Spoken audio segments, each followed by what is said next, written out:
Have you ever gone to replace an alternator or a power steering pump, something like that, anything like that, on an engine, and you can't get it to fit right, like it won't go into its receiving spot correctly, because it actually has like sliding pins that are pressed into the aluminum or into the cast iron or whatever it might be?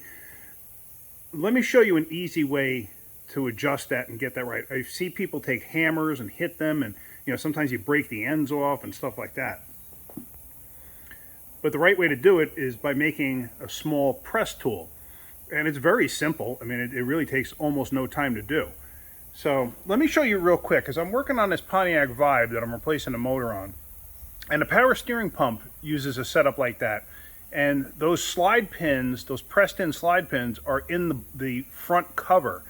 The other part of the boss is on the block. Let me see if I can show you. I already did it, unfortunately, on this motor, and I actually made another video. In the other video, something happened, I don't know what, but the audio didn't come out on part of it. Like halfway through the video, it lost audio, and I didn't even realize it. I posted it, some of you might have seen it, but I wound up taking it down because of that. So now let me just show you on the Vibe here. Now this, as you know, is a Toyota motor. And right there, that's the power steering pump. And if you look close, you'll see how that bolt right there is not bottomed out. Actually, it is, because there's a sleeve, that brownish color, that's a sleeve that's actually pressing through this aluminum bracket right here. Now on the back side, it's kind of difficult to see. But yeah, you can just see the brownish part of it. Okay. Now many manufacturers do that. GM does it, Toyota does it. I know Ford has it on something, I don't remember what, but I've seen it before. But let me just show you an easy way to do this. I got the old motor out, and I'm going to demonstrate to you what I'm talking about in case you don't know. Now here's the piece, that front cover. Oops, sorry. Here's that piece, that front cover. And here's those sliding dowels. They're pressed into the cover here, but they actually do move. I've seen people on different designs hit these things to try to move them out. Oh, actually, you know what I can show you? Some alternators use the same setup, and it's actually part of the alternator. Actually, many alternators do it. I have an alternator. Let me go find it. So here we go. The alternator is actually from that Pontiac Vibe. This is actually from the Toyota Corolla that I took the engine out of to put in that Vibe. As you know, Vibe is a Toyota. So let me show you. Right here is that sliding bushing. And it's pressed in there pretty good. And I've seen people take hammers and go to hit these things, to hit them and drive them out, and they actually snap the ear off. The ear is not super strong. So the easiest way to do this is by making like a little press tool. And really all you need is a nut and a bolt, a socket, or an open or a box end wrench. So here's the pump. Now, if you look where the pump goes in, see that? It's not going to fit. A lot of times, if you're replacing the pump, the dimensions might be slightly different. The measurement comes from the backside to the pulley. That's the reason for the front being adjustable like that, because they want to make sure that it always winds up in the same position. And this actually provides a pretty good clamping load. Because now imagine if these things weren't there, and you go to tighten down, and it was a different dimension or whatever, you could actually break the ear off the cover or break the ear off the block. You don't want to do that. So in a case like this, okay, here I got a new pump. I'm trying to put it in, the darn thing won't go in place. What do I do? All right, let me show you. You make a little press tool like this. That's all. Nothing special, nothing spectacular. Now I'm going to pop this front cover off. It's already been off. I just put it on there just to show you what I was talking about.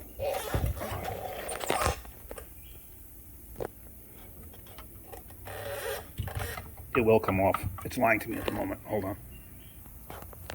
It was just bound up. So there, it's off. Now, trying to do that in the vehicle or whatever, obviously you're going to have limited room, in between this point and this point. So sometimes you can't get a large bolt to go through either way. Sometimes you can't get a socket in there, so sometimes you got to use an open-end wrench. Now, what you need an open-end wrench that's going to be a receiver. Now, see this?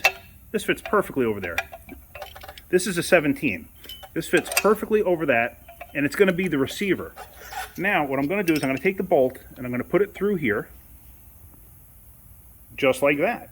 Then I'm going to take the wrench, the box end, and I'm going to stick it over this end here, and I'm going to put the washer and the nut on. Now it's going to look just like that. And what you're going to do is you want to hold the backside of the bolt, obviously. So, oops, here we go. We're going to hold it like this. Now I'm trying to do this one-handed, as I always do. We're going to hold that. And now I'm going to put the gun on this side, and I'm going to tighten it up. And you'll be able to, oops, hold on. Sometimes it's the technical difficulties of doing things myself. So now, I'm going to hold that, and I'm going to tighten up on this. And see that? So now, take the nut off, and see that? It pushed it through. Compare that to that side where it didn't push through yet. So I didn't do that. So now, if this thing was in place, and I went to go put the power steering pump on, power steering pump would go right in. So there you got a better view of it. So now I'm just going to do this one real quick, and I'm going to show you, just give you a visual of what I'm talking about once this thing's actually assembled. Like I said, normally you're not going to have this off, so you're going to be doing this in the vehicle or on the alternator itself. And there you go. They're both pushed out. So now I'm going to just throw this cover on. Like I said, you're not going to have this cover off normally. If you did, okay, you can still do this. It's not a big deal. Like I said, I would not hit these with a hammer, because not only that, you can also ding them on the inside and not have a problem getting a bolt through, but you can snap the ear off, so why take a chance? And there we go with the cover back in place, like I said. So now, if you had the new pump, and you go to put the pump in, you have all the clearance in the world. See that? And then when you go to put the bolt through, the bolt goes completely through, and you go to tighten it up, it's going to slide that bushing in and pinch into the pump and hold it right in place.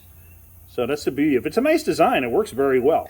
Now, on an alternator, if you're doing the same thing and you have to press that out, you'd have to use like a pretty good sized receiving piece, whether it's a socket or whatever that a bolt can go through, and pretty much the same thing. You're going to put the bolt through, have a nut on this side, you want to hold it, and then you tighten it down, and it'll press it back out, because now you got to make clearance for this to actually allow the alternator to slide in place. Alternators seem to be very common with this problem. Especially on GMs, like this piece is actually in the bracket. Like if you're doing a 4.8, a 5.3, a 6.0, on the pickup trucks or Yukons or whatever, these pieces, those bushings, they are actually in the bracket. And what happens is, like I said, I've seen people try to knock them out with a hammer or something like that, and the ones that GM uses actually has a slit, like it's almost like a roll pin, and I've seen them like hit them and distort them and actually ruin the darn things. I've seen people break the bracket in the process. So, I mean, this is pretty simple. It's not that difficult. And it really takes you no time. It saves you a lot of aggravation, that's for sure.